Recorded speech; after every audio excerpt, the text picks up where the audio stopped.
Hey,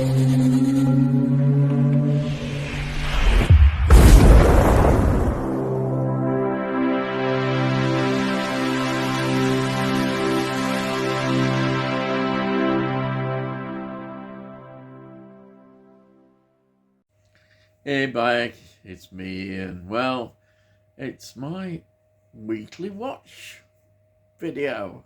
Again, so here it is. Now I watched on a download Greenland 2020 and Greenland 2, which was got Greenland 2 Migration. That's this year, 2026. Now, this is directed by Rick Roman War. That's his name, Rick Roman War. And it's produced, and, well, the man behind it all is Gerard Butler. And, of course, he stars in the film as well. Gerard Butler, if you look at his film credits, is very interesting. He was in Dracula 2000, and he was in Reign of Fire 2002. He was in Lara Croft, Tomb Raider 2003. He was in 300, which is 2006, Rock and Roller 2008, Olympus Has Fallen 2013, London Has Fallen 2016, and Angel Has Fallen 2019. Yeah, so these are all sort of action films. Also Plane, to 2023. So these are just some of the films that he's been involved in. And the other one was it was in it. She's a really good actress as well. Is Marina Burin. She was in Serenity 2005. Deadpool 2016, Deadpool 2 2016, and Deadpool and Wolverine 2024. So these films surprised me, really. They were, you think of disaster movies and they have a certain pattern. This had a lot of depth for me. I got totally involved in both of them. I loved them, absolutely loved them, and it's an emotional ride. It is, and that's why I like. You get so involved. It's not just all about the disasters going on. You start to get really involved with the characters in here, and I love that. I think that just made such a great difference. I would love to eventually, I think, add these into my collection. Yeah, absolutely loved it. Then I saw, which was sent to me by Del Boy, Lord of the Flies, the first 2 episodes of that, which is directed by Mark Munden, and I have to mention this, it's developed by Jack Thorne. Jack Thorne is really, really good. Is somebody who I think is well known for Adolescence, and he's got a good reputation, and I'm just hoping that maybe he could get the job as the new replacement for Russell T Davies when it happens. He's made some great stuff, but it probably won't happen, but he would be a great choice. I thought I'd just throw that in. I've gone off. Yeah, Lord of the Flies, the first 2 episodes, I think were very good. And they have that quality. It's co-produced with the BBC, and it's reminiscent very much of what the BBC were good at and doing these kind of dramas. So, yeah, that started well. It had a lot of brilliant scenes in it. really done, really well filmed. Absolutely loved it. The first episode was called Piggy, and then the second one was Jack, looking at individual characters. Absolutely thought it was great. So that absolutely loved it. The thing is about Lord of the Flies, it's a book that even in the modern era, it's still relevant, the issues that it brings up, and I like that about it. Really did. I mean, how far are humans prepared to go? How much evil is inside them when they're put in situations? Questions. Brilliant. Now, the next film I'd like to show, from all these now are from my collection. The first one I watched was here, The Plague of the Zombies, from 1966. This is a Hammer classic film from Hammer. Hammer, I love Hammer. Absolutely love Hammer. And here they are producing a brilliant zombie film. It's directed by John Gilling, who directed The Reptile and The Mummy Shroud 1967. This was originally part of a double bill with Dracula, Prince of Darkness in 1966. They were put on. Imagine going to the cinema and seeing these two films. Oh, wow, that would have been a great experience. Absolutely wonderful. Oh, they don't make double bills like this anymore, do they? They don't have double bills like this. Oh, what a brilliant experience. This film is absolutely wonderful. It's got Andre Morel, who, believe you me, is just a great actor. He was in The Bridge of the River Kwai, interestingly enough, but I sort of see him very much in the role in The Hound of the Baskervilles as Dr. Watson. The Hound of the Baskervilles with Peter Cushing is such a great performance. I absolutely loved them in that. I think The Hound of Baskervilles is 1959. It's a superb, and Peter Cushing is in his element as Sherlock Holmes. Absolutely great. He was also in Ben-Hur. I mean, Ben-Hur, wow. Oh, I've been in Ben-Hur, 1959 classic. And She, who remembers She, 1965, Ursula Andress. He was in, and then he was in The Mummy Shroud, 1967, which is another great film. And he was in, well, a classic for me, 10 Rillington Place, 1971, Richard Attenborough, just showing how acting can be done. He was a brilliant actor, as well as a director, of course. In 10 Rillington Place, I always talk about. And he was also, I mean, look at this, he was in Barry Lyndon. I mean, crikey, Barry Lyndon, what a film to be involved with. That's in 1975. Absolutely love this. This film, I think, the zombies. Look at them on this cover. They're great. They're great. The designs here, and this is before George Romero.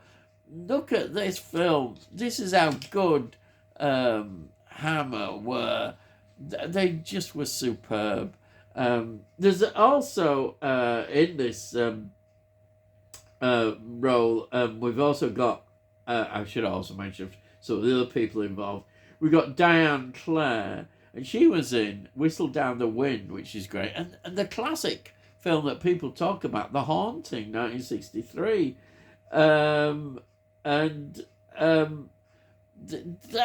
just a couple of her films. She retired quite early from acting, but she's really good in it. And then we've got Brooke Williams.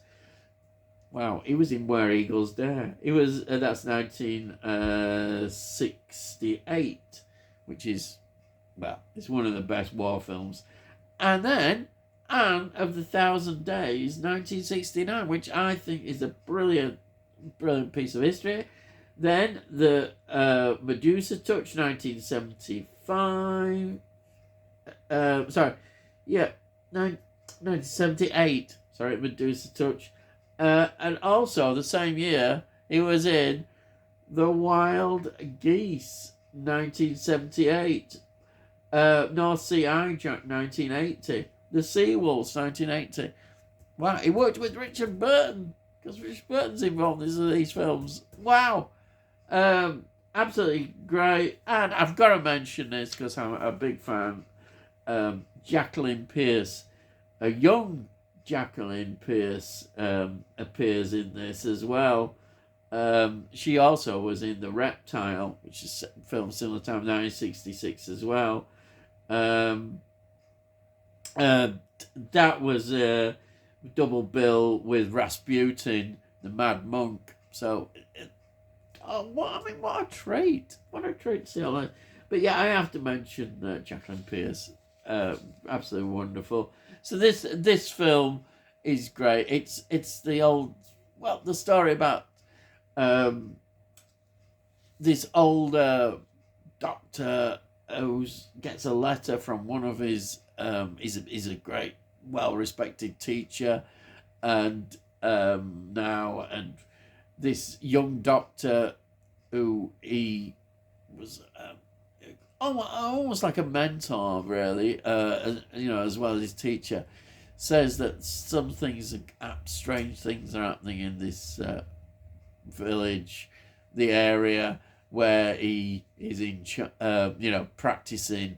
There's all these unexplained deaths, and he goes to help him, basically, to find out, because in charge of all this area we have like this sort of character who is sort of seems to be involved in everything. He owns their land. He's the justice of the peace. He's just involved in everything. It's like he's ruling the area that he's in, this character. And there's something sinister going on, and there is, of course. And it just develops into a great story. Absolutely love this. Highly recommended. So the next one is, well, this is a brilliant film as well. It's Chaser. Chaser is from 2008. It's directed by Na Hong Jin. It's his debut film. He went on to direct The Yellow Sea, 2010, The Wailing, 2016, and Hope, this year, 2026. It's a South Korean film, and wow, this is great. It stars, I'll just give you some of the names. I'm not very good with names. What was it? We've got Kim Young Sung, who plays he's the main sort of police detective. We've got Ha Young Woo, who plays the serial killer, and we've got Kim Yoo Jung, who is brilliant as the child actress. She is superb, absolutely wonderful in this film.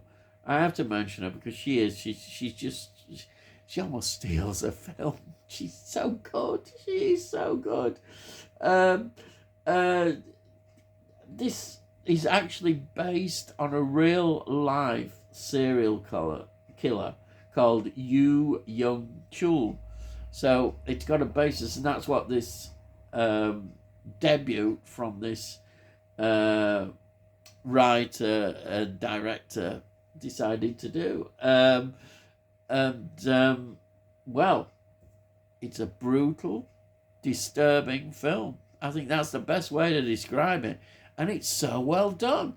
You are so involved in this film as seeing this evil man doing what he does, and the detectives, and the character who plays this sort of pimp, who's all he was interested in his girls, finds that the girls have been murdered by this serial killer, and he is actually an ex police detective, and you see him at first, you think he's a selfish so and so, but it turns out his concern for the girls develops into him trying to work out as well what is going on.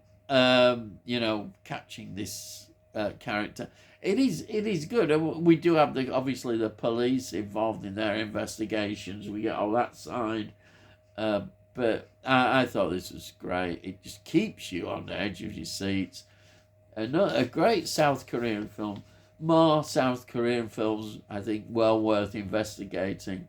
We have seen a few. I have watched a few, but this one as well is another in my collection. I think it's great. Then we have got this one. This is Endless Night. This is from 1972. It's directed by Sidney Gilliat, who directed State Secret, which was in 1950, Left, Right and Centre 1959, Only Two Can Play 1966, and The Great St. Trinian's Train Robbery 1966. This stars, I must say straight away it's a Agatha Christie story as well, of course, Agatha Christie. It stars Hayley Mills. Hayley Mills, you've got to love Hayley Mills. I love the way her career developed. She was a Disney child star. She started with a debut with Tiger Bay, 1959. She did a Pollyanna, that's a Disney one, 1960. And of course, she did Whistle Down the Wind, 1961, which is absolutely superb. Another Disney, That Damn Cat, 1965. The Family Wax, 1966. And then there's these films like Twisted Nerve, 1968. Deadly Strangers, 1975. Last Train to Christmas, 2021. And then she was in Trap, 2024, which is a brilliant M. Night Shyamalan film, which I love. Trap is really good, and she's in that. I mean, what a career! What an absolute career, Hayley Mills, because the daughter of John Mills. She is a fantastic actress and still with us and still working, really. That is absolutely amazing. There's also another actress that you might recognise, which is Brett Eklund. Some of her films were Stiletto, 1969, Get Carter, of course, 1971, and I think very famously she was in The Wicker Man, which, what more can you say, what a classic film, 1973, Wicker Man, and she was in a Bond film, The Man with the Golden Gun, 1974, that's Brett Eklund, and, well, this film, it develops really quite well. You've got Owl Bennett. Sorry, I should have mentioned Owl Bennett, who is perhaps best known for the TV series Shelley between 1979 to 1992. He's the lead actor as well in this. The story is basically this character that Owl Bennett plays is a chauffeur driver. He's a driver, goes around nothing, but he's got an interest in antiques. He likes to buy antiques, go to the auctions and what have you. And then this is linked with him being involved in a relationship with Hayley Mills' character, who comes from an extremely rich background. And that relationship is not welcomed at all by her family, but she ends up marrying him. And it all looks absolutely fantastic. Absolutely fantastic. And then there's an accident in which Hayley Mills' character dies. And there's uproar because he gains all that wealth. And family are not pleased by this again. Oh, they definitely against all this. Anyway, I'm not going to say any more, but this film has there's a wonderful twist at the end. Well, in a way, there's two kind of twists. Really enjoyed it for an Agatha Christie film. This is absolutely wonderful, really. And then a film that, well, this is right up my street, really. This is right up my street. You'll see that old joke there. Street Corner. Yeah, right up my street, yeah. 1953. It's directed by Muriel Box. She directed The Lost People, 1949. Happy Family, 1952. Eyewitness, 1956. This Other Eden, 1959. Too Young to Love, 1960. And Rattle of a Simple Man, 1964. Those are just some of the films that she directed. This is written by Muriel Box and Sydney Box. I would describe this as a kind of it's got a documentary style, but it is a police drama, really. Some people say it's conceived as a sort of female version of The Blue Lamp, yeah, which was an absolute classic British film. Dirk Bogarde, Jack Warner in that in 1950. Anyhow, this stars Peggy Cummins. Now, Peggy Cummins we have come across before. Now, some of her films she was involved in. Now, one of them, she goes right back. One Dr. O'Dowd, 1940, is a film that we often forget about because it's missing. It's a missing film. This does happen. There are missing films, and it can't be found. There's no prints or copies of it. She was in Gun Crazy, 1950. She was in The Love Lottery, 1955. And she was in we are Hell Drivers, 1957. Brilliant. I've mentioned this film before. I think I've even shown this film that I've got in my collection.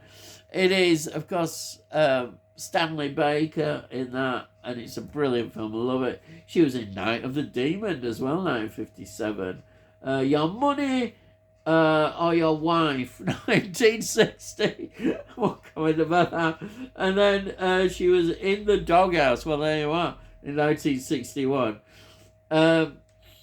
Then we've got another actor I'd like to mention is Terence Morgan, who plays Ray. He was in The Curse of the Mummy's Tomb. Yeah, brilliant, 1964. And The Sea Pirate, 1966.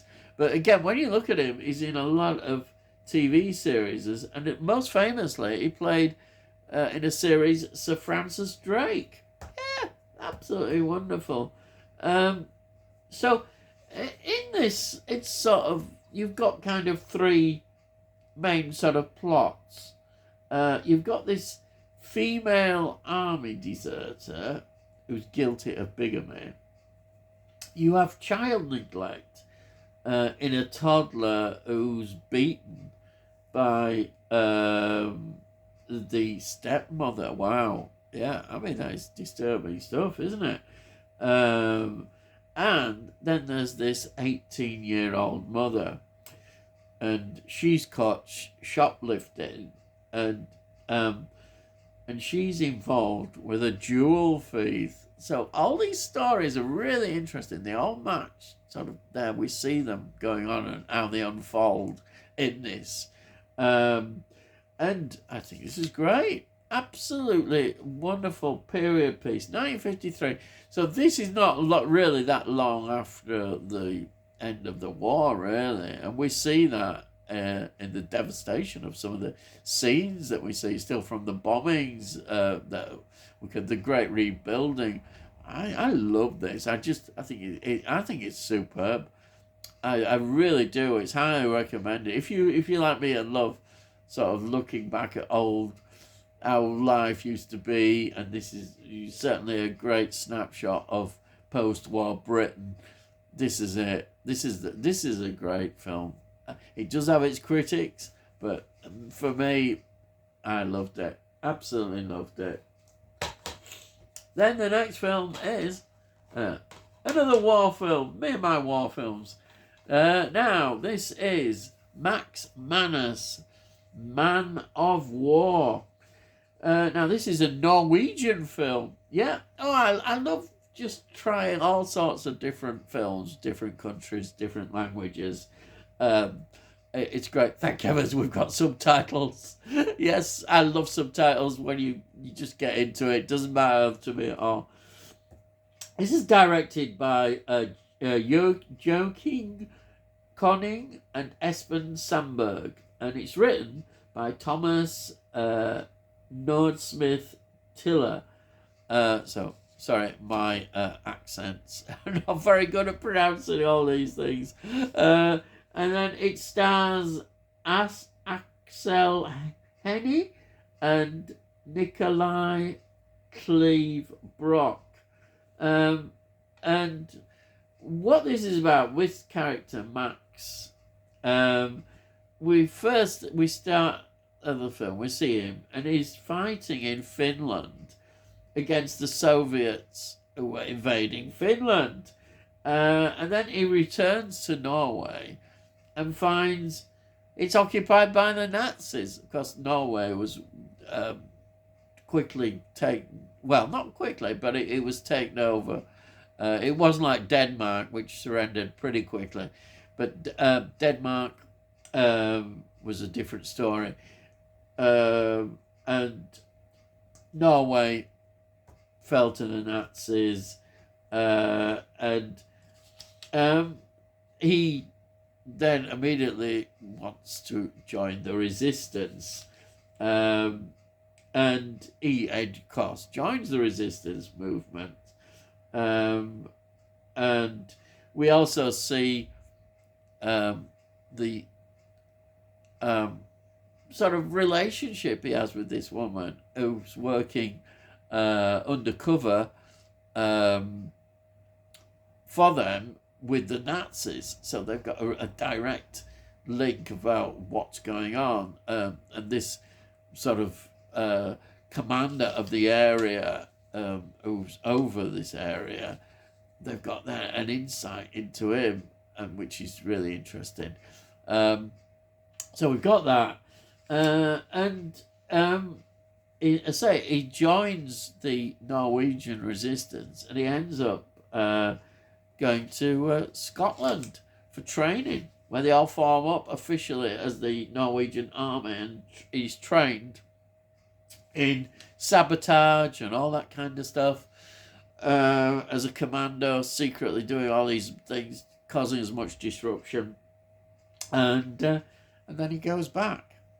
I think this is interesting as well, because I think it's something that is quite a moral dilemma in many ways, because with the Nazis, they were doing all these things, but the Nazis always retaliated by killing loads of other people, innocent civilians, absolutely massacring in sort of villages and places like that. If any sense they were involved, they just that. So that is an interesting dilemma. The consequences of what they're doing is going to lead to people being killed.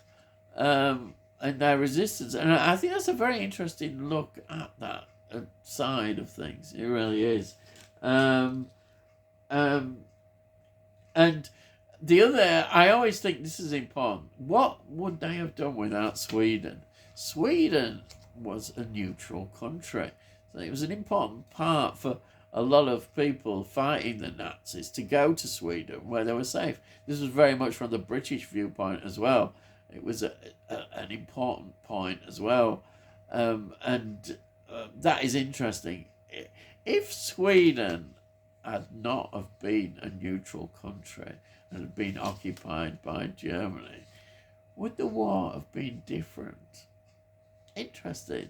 Or would it have changed things? I don't know. It's one of those what if things that is interesting, because it offered, in many ways, the only hope the Allies had, because France had fallen, and Britain, what did it have as any step into Europe, things were pretty grim. It looked like the end, but we, of course, managed to survive and grow from that. But there's all sorts of what ifs. What if the Nazis hadn't have invaded Russia, and what if they had have taken Sweden?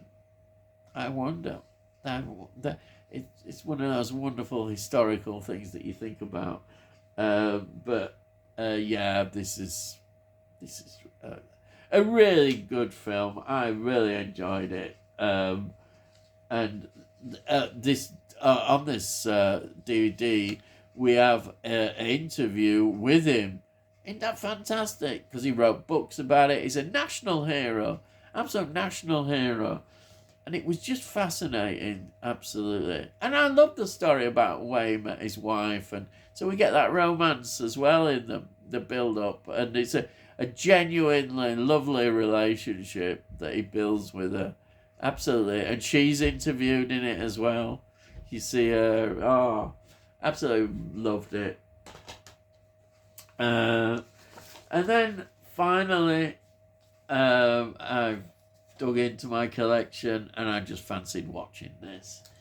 This is Opera, 1987. This is directed by the wonderful Dario Argento. And it's written by him as well. What a talent. The Argento, you look at his films, he has a sort of golden period. And I think it starts with The Bird with the Crystal Plumage, 1970. Then there's A Cat of the Nine Tails, 1971. Four Flies on Grey Velvet, 1971. Deep Red, 1975. Suspiria. I mean, what do I talk about Suspiria? It's just absolutely wonderful, Suspiria. It's just one of the all-time greatest films ever made. Yeah, I know, it is, honestly. It's one of my favourite films. It's all of these films, of course, has got a lot of horror elements, but a lot of these giallo films, they're all that. And then there's Inferno, of course, 1980, Tenebrae, 1982, and I think the other one I'll mention is, for me, the last, one of the last ones.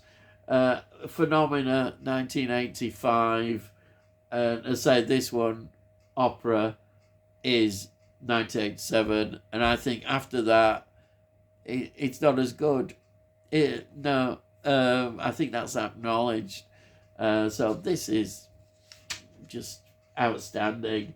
The cast, we've got Christine Marsilla, who plays Betty, who is the young girl involved in all this. We've got Ian Charleston. Ian Charleston, he was in Chariots of Fire, 1981. Gandhi, 1982. Car Trouble, 1986. But he's also well known. He was for TV series and TV films. Now, it's interesting that he died in 1986 of AIDS, and this was, of course, before there was a cure. He was a gay man, and it's sad that, if that he couldn't get when they had the cure, but that's how it is, unfortunately. Argento produces a great story. It's set in an opera, and he talks about in the extras how he loved opera. And you know what I like about this is we have the opera, but then we have the heavy metal. So you've got heavy metal music being played, which is absolutely superb. The heavy metal is banging away there, and you've got opera. So you've got opera and heavy metal together. Absolutely fantastic. I just absolutely think this is great. It's a great film. Um, it just adds so much, and the more you listen to Argento talking, is fantastic. And the fact as well that he didn't talk to the lead actress. She was quite a headstrong 18-year-old. They didn't get on. They wouldn't speak, and he talks about that. He had to speak to her through his assistant director. Um, the Ravens. The stories about the Ravens are interesting. All the problems of filming these Ravens, and they really add to it. This brilliant stuff. It's got a Hitchcock feel to it, and he talks about Hitchcock as being a great hero of his. I just think this is a brilliant film. It's graphic and it's brutal, so it has that horror aspect as well to it. I love it. That's it. Yes. Hope you enjoyed me going through all these that I've watched. I've had a great time. So if you like this video, please give the video a like. It's good for my channel and gets it out to YouTube. And if you've got any comments, please put your comments down. And if you haven't subscribed, why not? Please subscribe. So that's it. So all I've got to say is, I'll see you again.